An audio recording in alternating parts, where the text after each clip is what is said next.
talk about as a perennial playoff team moving forward. So we've seen them and Baltimore have strong weekends this weekend, right? You think about Pittsburgh, we like what they've done.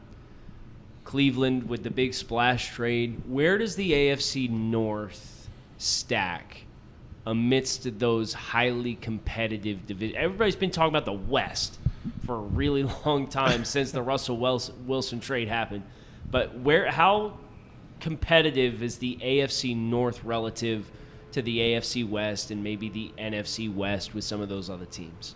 I mean, looking at this, especially after this draft, because I think going into this, right, like the AFC West was the talk of the town, right? But now the AFC North, I think just with, like, the Baltimore Ravens, like, just straight knocked it out of the park. And then you still have the Steelers, who did really good. And then we just talked about the Cincinnati Bengals. And I think they're right there up there with them. I think it's totally different styles, right? The AFC North is staying true to who they were, blue blood, blue collar type guys. And they're going to punch you in the mouth when we talk about how much the Cincinnati Bengals devoted to the defensive side of the ball, Kyle Hamilton and Tyler Linderbaum as far as with the Ravens. So I think they're approaching it with two different styles, right? I think the AFC West is going to be fireworks, right? You're going to get your 35, 40-point football games, and I think in the AFC North, they're building their football teams to win some of those tough, gritty defensive battles. So it'll be fun if those guys could kind of go up against each other, right? And it could be a boxing match. And like I said, styles make fights. So coming out of this, man, I think the AFC North have elevated themselves because they've rounded out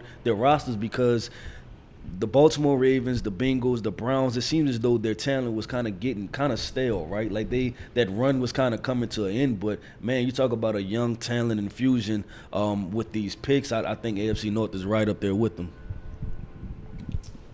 There's no question about it. And in my mind, I've been sitting here thinking to myself, well, who's the best team, right? You have the defending AFC champions.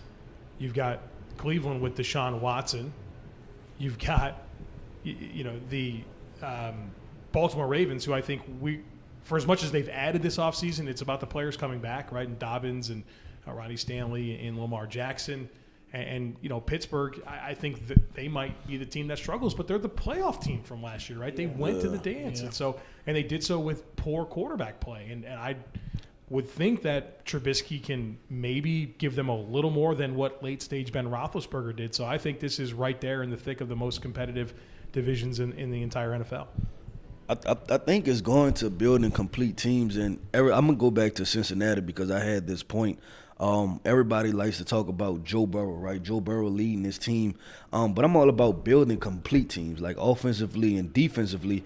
And I think the Bengals have done a really good job building out the defensive side of the ball. And everybody likes to compare Joe Burrow to Tom Brady, right? But we forget that Tom Brady had how many Hall of Fame defensive players? When you go to Richard Seymour, you go to Vince Wilfork, you go to Willie McGinnis, you go to Asante Samuel, you go to Rodney Harrison. Like, I could keep rolling these, Stephon Gilmore. Yeah, you could just keep going. And I think the Bengals have identified that they haven't just rested on their laurels and like, you know what, we're going to hitch all of this to Joe Burrow and take us to the promised land, because I think that's where you end up with situations where you had this promising quarterback, maybe like a Phillip Rivers type situation, and you know how his career ended. Early on we thought Phillip Rivers was the guy, he'd have walked away with maybe 1 or 2 Super Bowls, but the team just didn't see complete around him. I would say the back half, right? Because early on he had some dudes, but the back half of it. So I think the Bengals did a really good job.